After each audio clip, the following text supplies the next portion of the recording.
Richard Speck.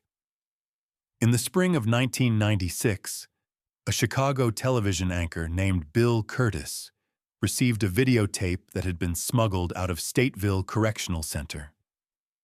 The recording ran roughly 2 hours, and it had been made 8 years earlier, in 1988, deep inside one of the most secure prisons in the state of Illinois. The man at the center of the tape was Richard Speck.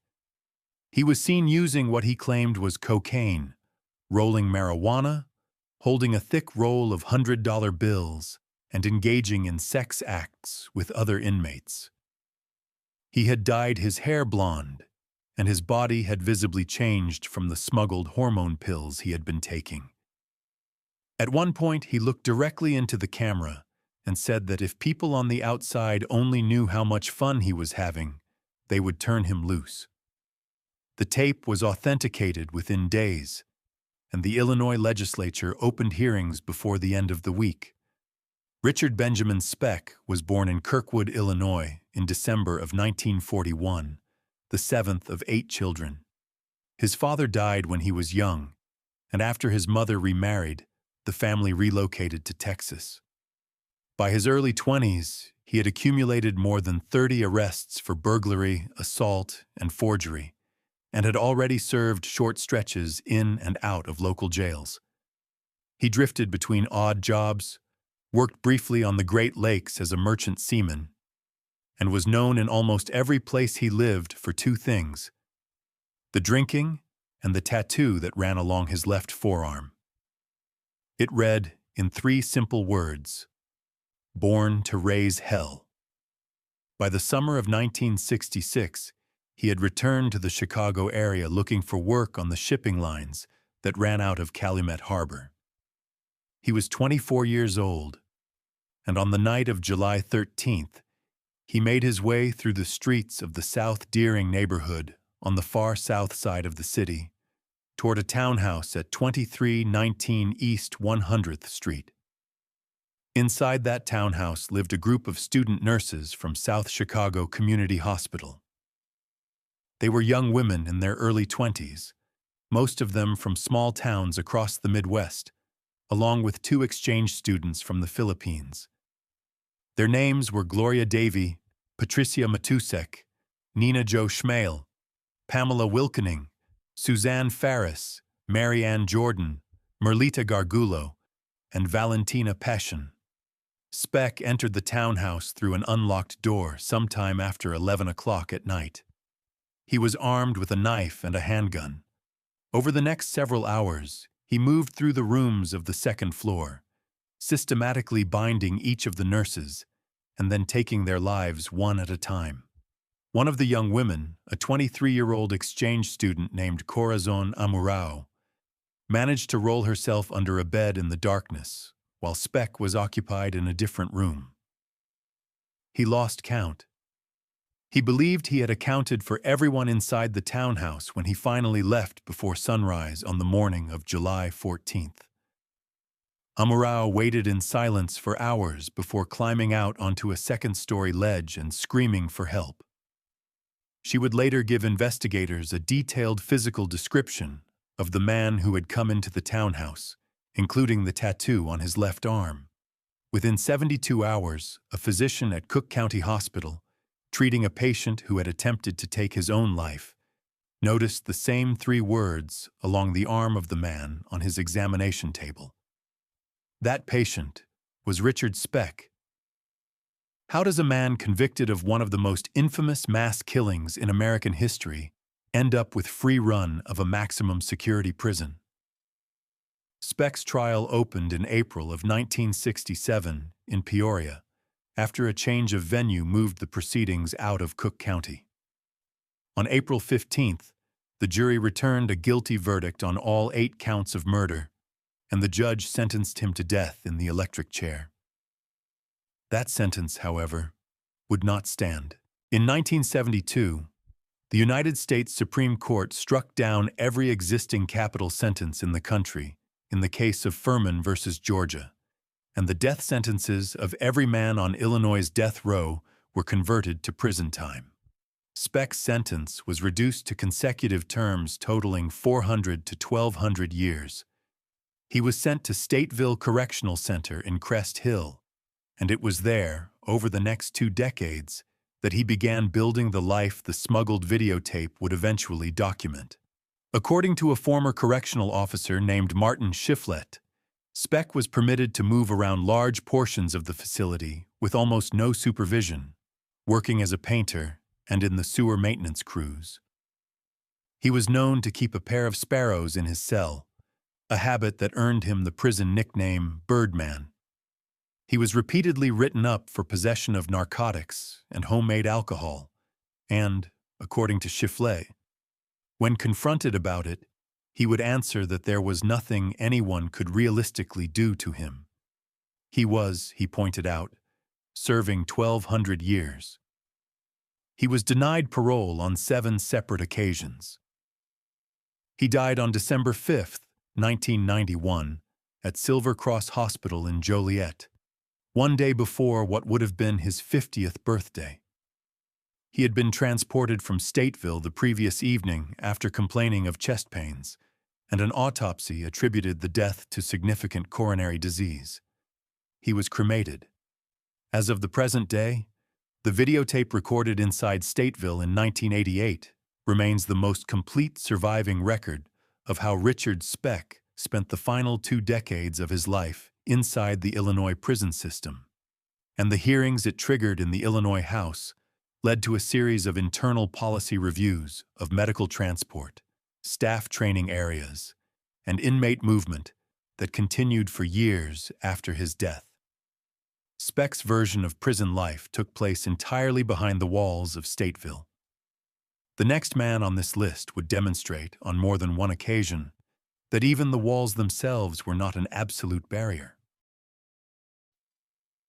Jesse Sumner.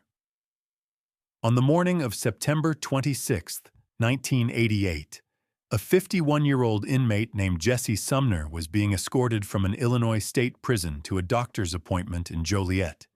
He needed a hearing aid fitted. Sumner had 2 armed correctional officers with him.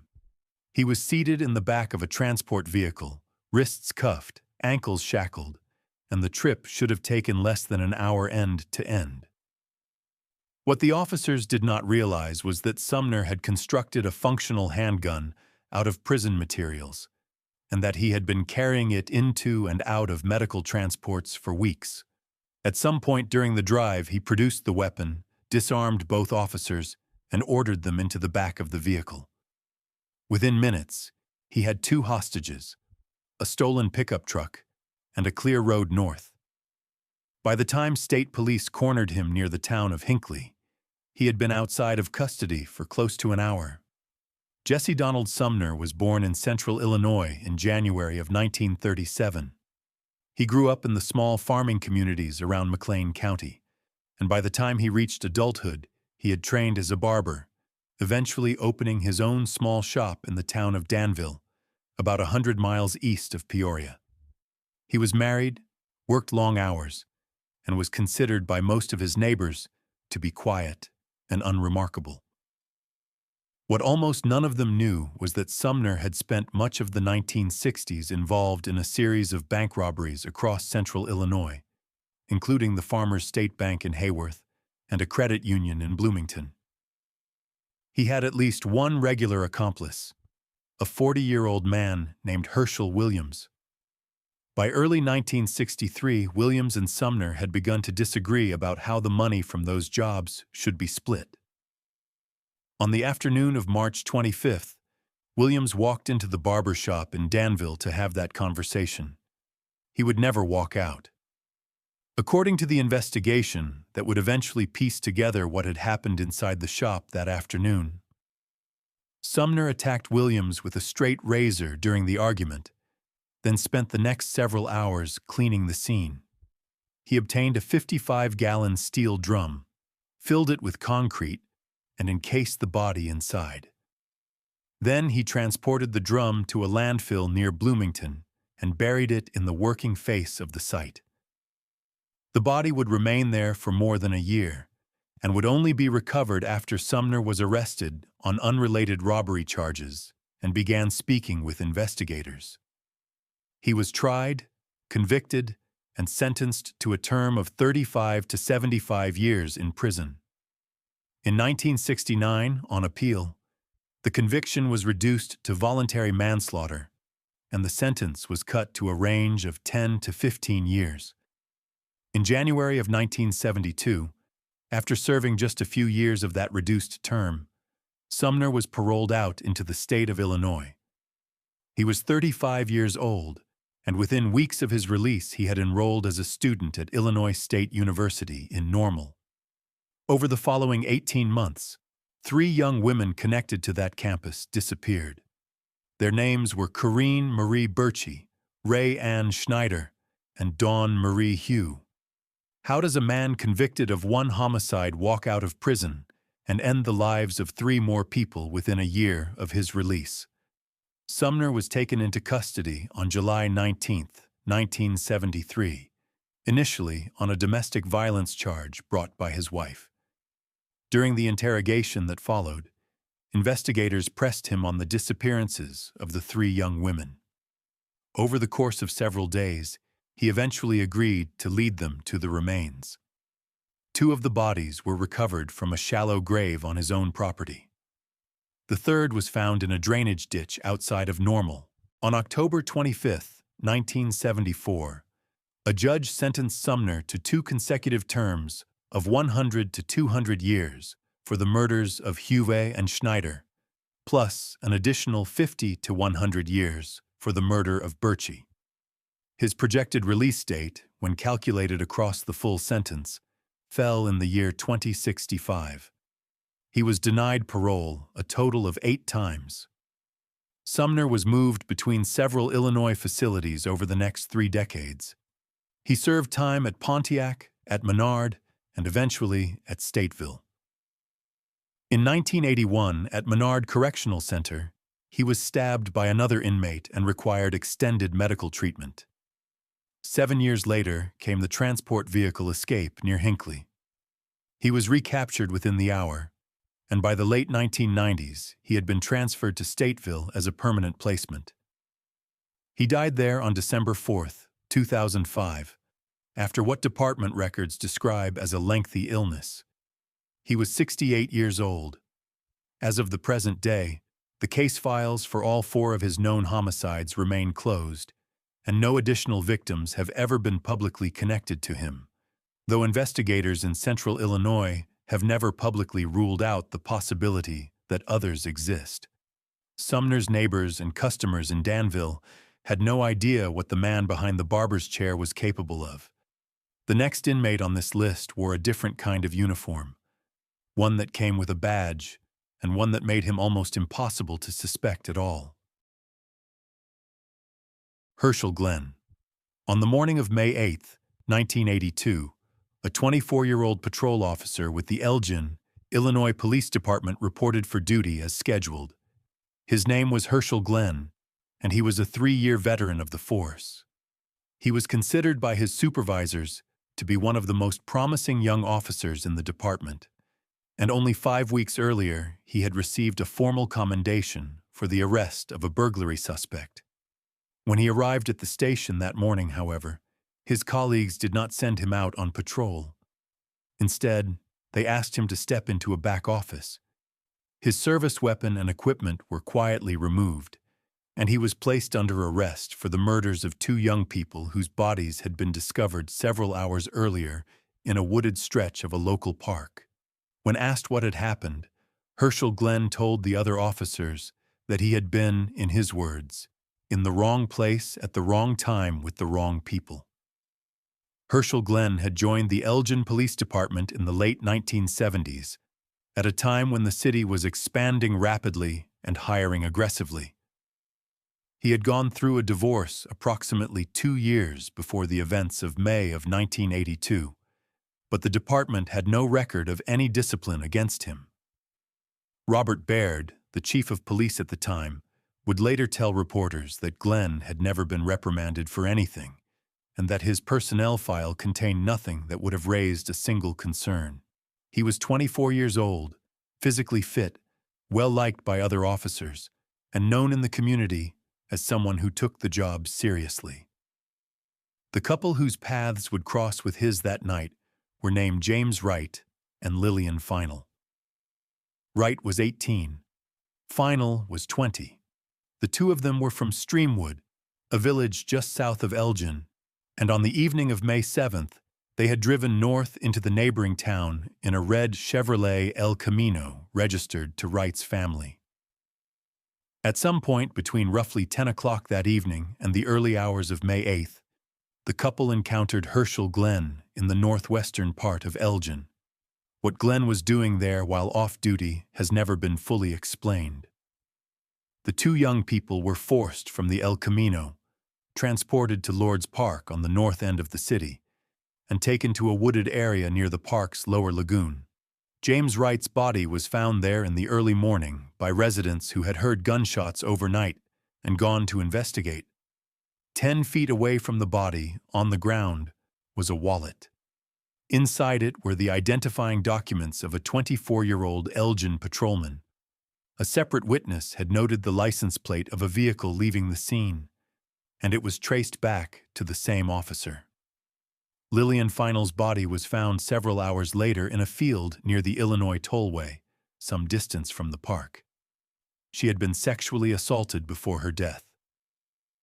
When investigators arrived at Glenn's home that morning to seize his personal effects, they found blood-stained clothing in the laundry and a handgun of the same caliber as the weapon used in both killings.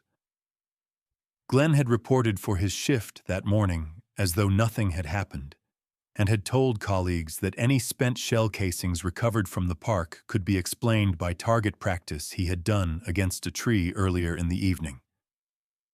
How does a 3-year veteran of a police department, with a clean record and a written commendation on file, walk out of his own home in the middle of the night and end 2 lives in the space of a few hours? Glenn's case was split between 2 counties because the 2 bodies had been found in different jurisdictions. He was tried first in Cook County for the murder and sexual assault of Lillian Final, and a jury there returned a guilty verdict. He was sentenced to a term of natural life in prison for the murder charge and an additional 30 years for the sexual assault. He was then tried separately in Kane County for the murder of James Wright, and that conviction produced a second natural life sentence. In August of 1992, the First District Appellate Court of Illinois affirmed the Cook County conviction in a written opinion that dealt principally with the question of whether the prosecution had adequately proven Glenn's sanity at the time of the killings, and with a challenge to a specific jury instruction. The appeal was denied. Glenn was assigned to Stateville Correctional Center, where he served his sentence in general population and, according to publicly available department records, without any documented incidents of violence or major misconduct. He remained there for close to 3 decades. In late April of 2020, at the age of 61, Glenn was granted a medical furlough by the Illinois Department of Corrections as part of a broader release of vulnerable inmates during the early weeks of the coronavirus pandemic. According to reporting at the time, he was among 164 inmates convicted of murder to receive either a commutation or a medical furlough during that period. As of the present day, his status following that furlough has not been publicly confirmed by the Illinois Department of Corrections. Public records show no return to a state facility, no obituary, and no update to the state's murderer and violent offender registry connecting to him. Where Herschel Glenn had used his uniform and his position of trust to move through a community without suspicion, the next man on this list used something even more mundane: a previous job at a small suburban restaurant and a working knowledge of when the doors would be locked at the end of the night. Juan Luna. On the night of January 8, 1993, the lives of 7 people were taken inside a Brown's Chicken and Pasta franchise on Northwest Highway in the northwest Chicago suburb of Palatine. The restaurant had closed for the evening around 9, and by the time responding officers arrived in the early morning hours, the two men responsible had been gone for close to 8 hours. What they took from the restaurant amounted to less than $2,000 in cash. What they left behind included a partially eaten meal that would sit in a police evidence freezer for the next 9 years, long enough for the science that would eventually convict them to catch up. And the man who had led those two men into the restaurant that night, who had once worked behind the counter and knew the layout by heart, was a former employee named Juan Luna. Juan Antonio Luna had grown up in the northwest Chicago suburbs, and in his late teens had worked for a period of time at the Brown's Chicken and Pasta location at 168 West Northwest Highway. He was a naturalized American citizen, and on paper, had no serious criminal history. His closest friend, going back to their earliest school years, was a young man named James Degorski. The two of them had grown up in the same suburban neighborhoods, attended the same schools, and by the early 1990s had begun spending most of their time together outside of work. According to statements that would emerge nearly a decade later, the two of them had decided at some point that they wanted to commit a crime that would, in their own private phrasing, be remembered. The owners of the Palatine Brown's Chicken were a married couple named Richard and Lynn Ehlenfelt. On the night of the incident, 5 employees were also inside the restaurant finishing the closing routine. All 7 of them were preparing to go home when Luna and Degorski entered the building. Luna and Degorski arrived at the restaurant shortly before closing time on the night of January 8th. Luna was carrying a snub-nosed Smith & Wesson revolver, and Degorski was carrying a knife. Once inside, the two men rounded up the 7 people who were present and forced them into the walk-in cooler and freezer at the back of the kitchen. Over the next several minutes, they took the lives of every person inside: Richard Ehlenfelt, Lynn Ehlenfelt, Guadalupe Maldonado, Michael Castro, Rico Solis, Thomas Menes, and Marcus Nelson. Richard Ehlenfelt was 50 years old. Lynn Ehlenfelt was 49. Maldonado was 46. Menes was 32. Nelson was 31. Castro and Solis were students at Palatine High School. The two men emptied the cash register, took the store's receipts for the day, and left. The total take from the robbery was later estimated at somewhere under $2,000. Before they left, Luna reportedly sat down at one of the counters and finished a piece of chicken from the kitchen. The paper container it had come in was discarded into the trash, and when police arrived the following morning to secure the scene, that container was collected along with everything else in the restaurant. It was placed in an evidence bag, sealed, labeled, and moved to a police evidence freezer. That was where it would sit, essentially untouched, for the next 9 years. How does a case with 7 victims and no immediate suspects sit unsolved for nearly a decade, only to be reopened by a single conversation between an ex-girlfriend and a police detective? In March of 2002, a woman named Ann Lockett, a former girlfriend of James Degorski, went to the Palatine police and told them that Degorski and Luna had been the two men inside the restaurant that night. She said Degorski had described the events to her at the time. Investigators reopened the evidence freezer, pulled the piece of chicken that had been sitting there since January of 1993, and sent it out for DNA analysis. The saliva on the paper container matched the profile of Juan Luna. Both men were taken into custody on May 16, 2002, and Luna gave a videotaped confession that same day. His attorneys would later argue at trial that the confession had been coerced, but the DNA evidence stood on its own. Luna's trial began in April of 2007 in a Cook County courtroom, and in May of that year, a jury convicted him on 7 counts of first-degree murder. The jury did not, however, unanimously agree on a sentence of death, and Luna was instead sentenced to natural life in prison without the possibility of parole. James Degorski's separate trial produced the same verdict and the same sentence 2 years later. Luna was assigned to Stateville Correctional Center. In 2017, the United States government filed a civil action in federal court to strip him of his American citizenship, arguing that he had concealed his involvement in the then unsolved case when he was naturalized in 1994.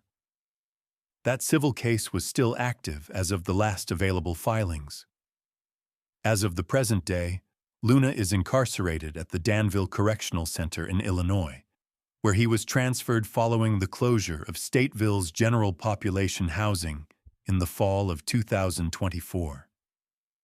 He has continued publicly to maintain that he is innocent.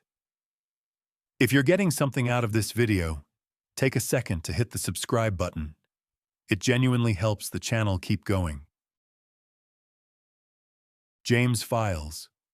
In August of 1992, a 49-year-old inmate at Stateville Correctional Center sat down in front of a video camera and told a private investigator from Texas that he had personally fired the shot that killed President John F. Kennedy on November 22, 1963.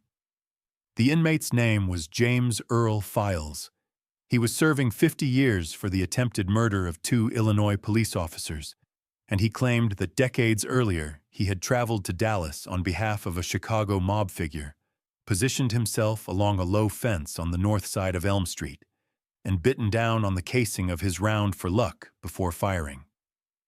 The FBI would eventually deem the entire account not credible.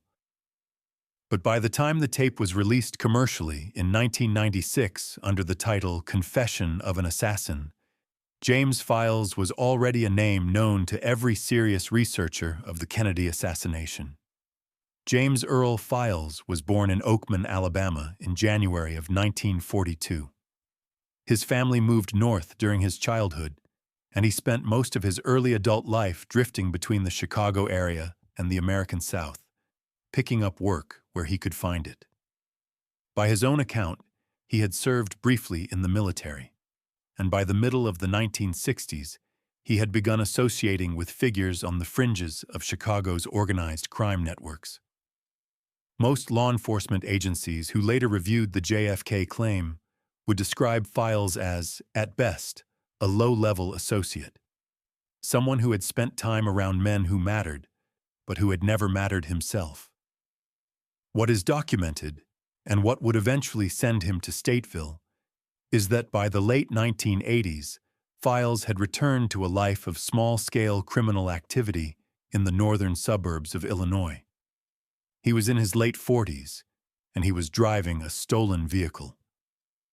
On the morning of May 7, 1991, in the small community of Round Lake Beach, that vehicle would put him directly into the path of 2 Lake County police detectives. The 2 detectives were named Gary Bittler and David Ostertag.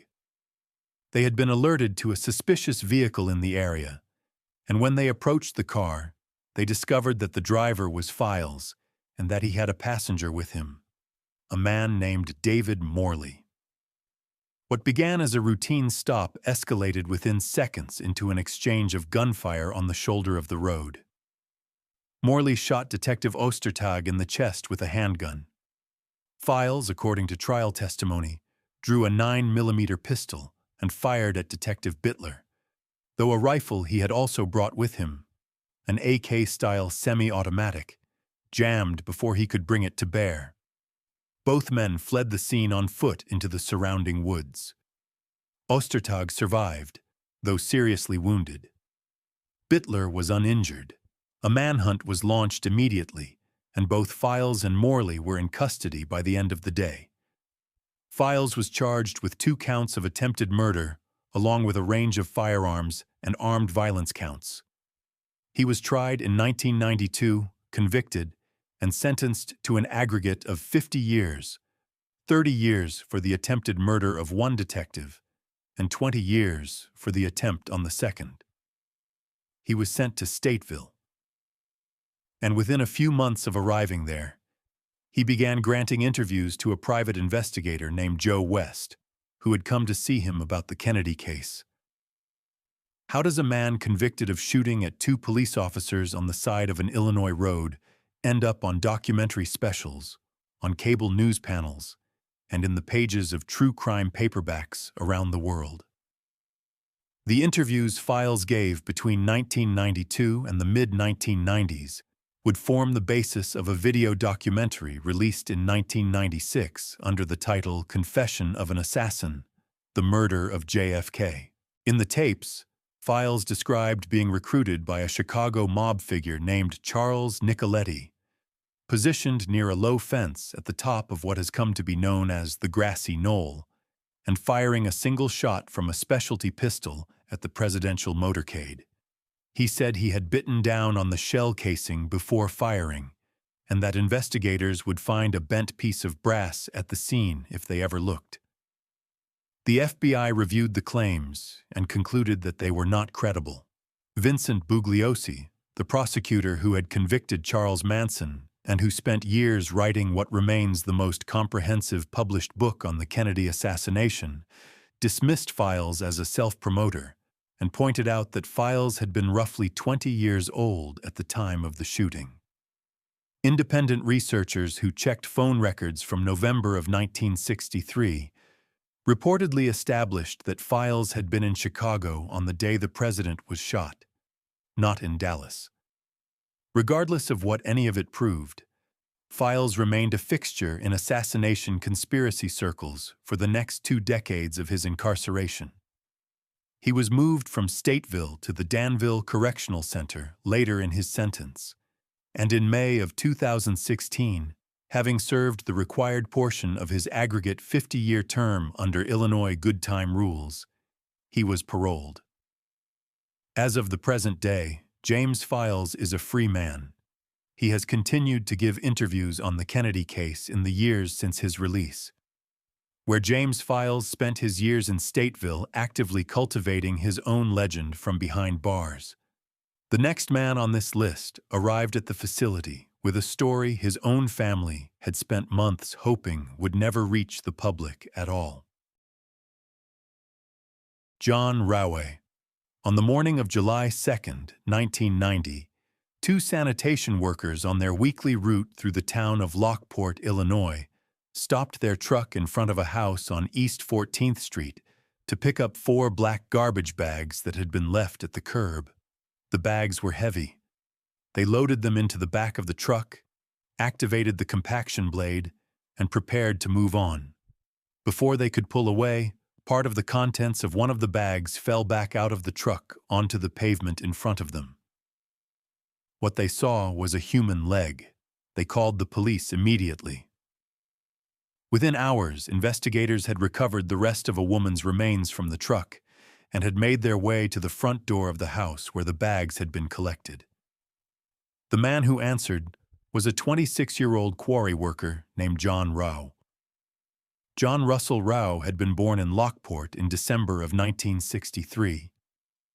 He had grown up in the town, gone to school there, and by his mid-20s had worked for close to 5 years at the Conco Western Stone Quarry, a limestone operation on the western edge of the region. His father was a federal meat inspector with the United States Department of Agriculture. His grandfather had been in the same line of work. Rowe was married to a 22-year-old woman named Sonia Renee Holtze. The two of them lived together in the East 14th Street house, along with their young son. To almost everyone who knew them, they were an ordinary young family, quiet, working class, and unremarkable. What was going on behind the walls of that house in the final days of June of 1990 would not become public until after the sanitation workers made their call, and even then, the full picture would not emerge until Sonia's autopsy report was completed and submitted to the Will County State's Attorney's Office. According to that autopsy and to the investigation that followed, Sonia Rowe had been alive at the beginning of the evening on the 1st of July. At some point during the night, while their young son slept in another room of the house, John Rowe struck her once in the head, then used a length of rope or cord to end her life. He then spent the remaining hours of the night and into the following morning, dismembering her body into 6 separate pieces. The head, The torso, the arms, and the legs were placed into 4 heavy-duty garbage bags.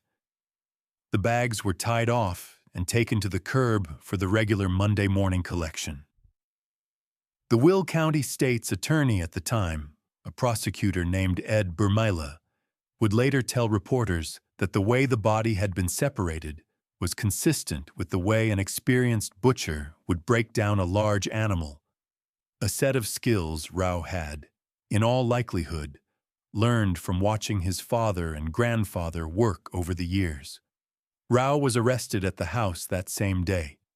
He was held in the Will County Jail on a bond of $2 million, and he initially told investigators that he suspected his wife of infidelity and that she had left him.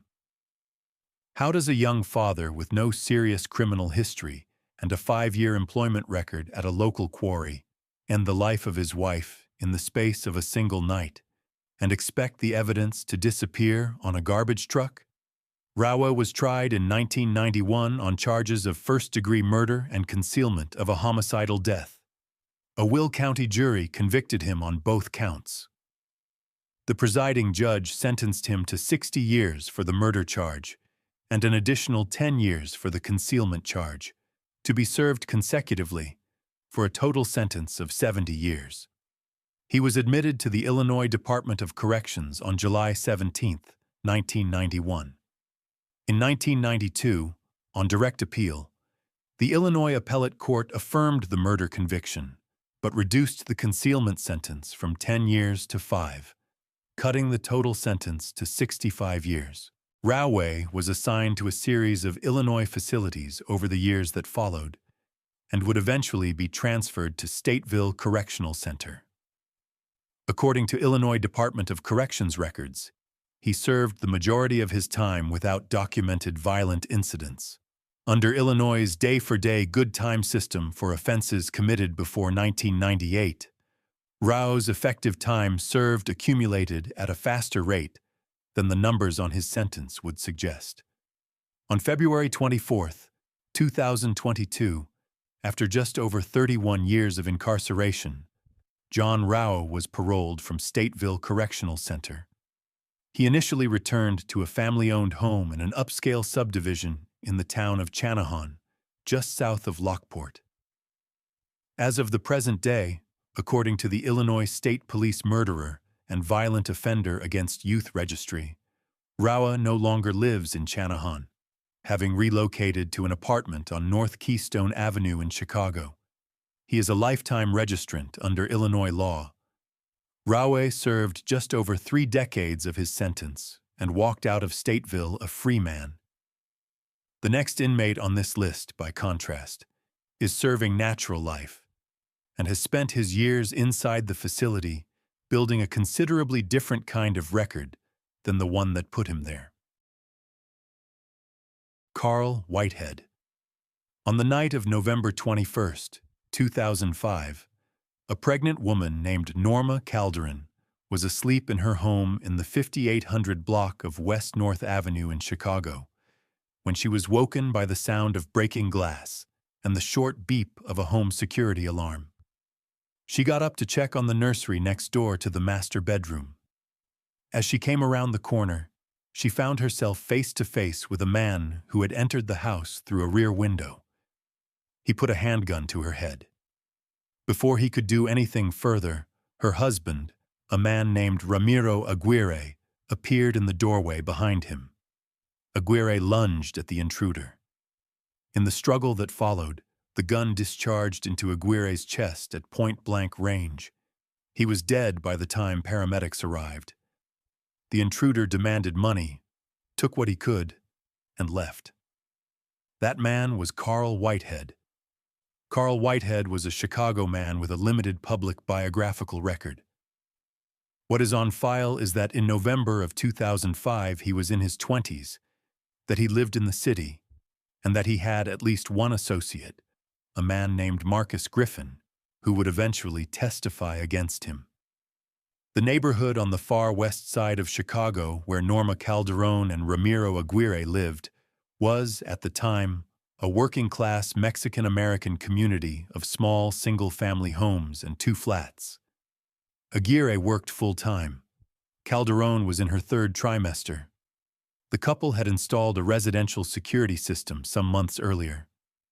On the night of November 21st, that system was the reason Calderon woke up in time to see the intruder before he reached the room where the family's other belongings were kept. Whitehead had entered the home believing it to be empty. What he found instead was a woman and her husband, and 30 seconds later, the man of the house was dead on the floor. The struggle in the hallway lasted only a matter of seconds. Aguirre, unarmed, tried to disarm the intruder. Whitehead's weapon discharged once into Aguirre's chest, killing him almost instantly. Calderon, still standing behind them, did not move. Whitehead turned to her, demanded money, and ordered her to remain silent. He took what cash was in the house and left through the same rear window he had used to enter.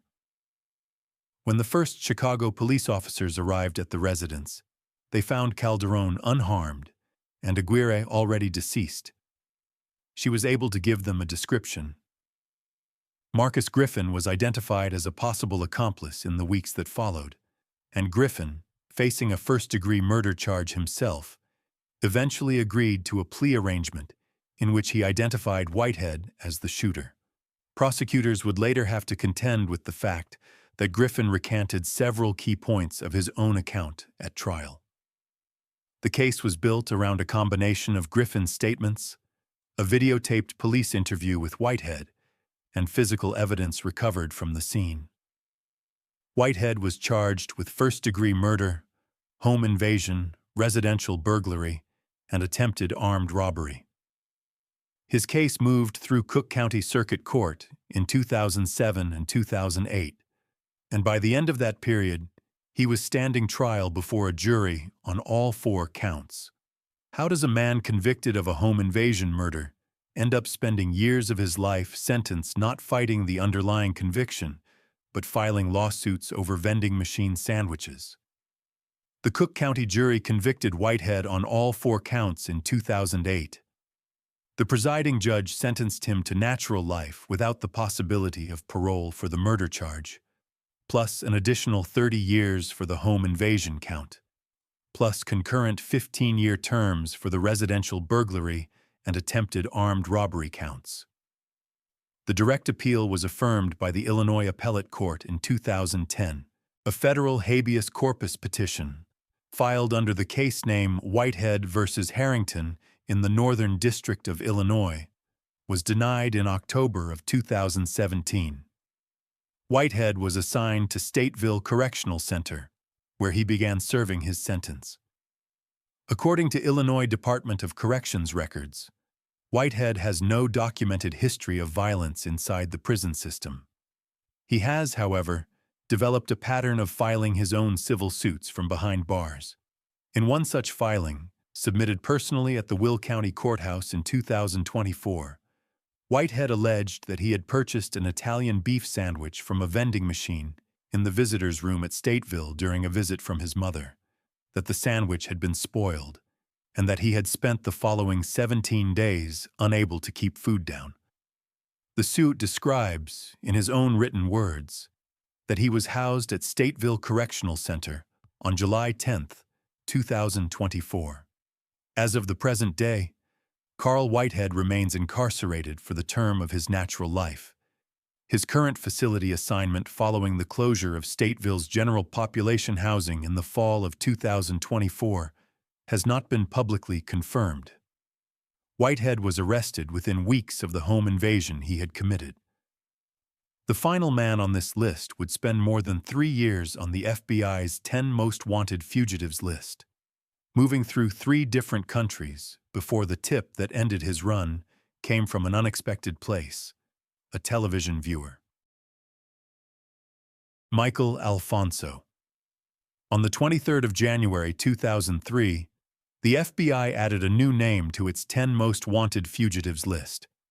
He was the 476th person to be added to the list since it had been created in 1950. His name was Michael Alfonso. He was wanted for the murder of 2 women in the Chicago suburbs, one of them harmed fatally nearly 11 years earlier, and the other only 18 months prior. He was believed to be somewhere in Mexico. A reward of $50,000 was offered for information leading to his arrest. Both of the cases followed the same pattern. A woman he had been in a relationship with, a decision by that woman to leave him and return to a previous partner, and, within days of that decision, her death. It would take an anonymous tip from a viewer of a television program to end his run. Michael Alfonso had been born Michael Johnson in June of 1969. He had legally changed his surname to Alfonso in the mid-1990s, and over the course of his adult life, he had used several additional aliases, including Milton Lennon and Adolfo Ruiz. He had worked at various points as a laborer in the Chicago area. He was a registered sex offender, having been convicted in 1990 of the sexual assault of a young woman. He had a subsequent conviction in the mid-1990s for the aggravated battery of a girlfriend named Josefina Gonzalez, whom he had stabbed and from whose home he had attempted to remove a small child.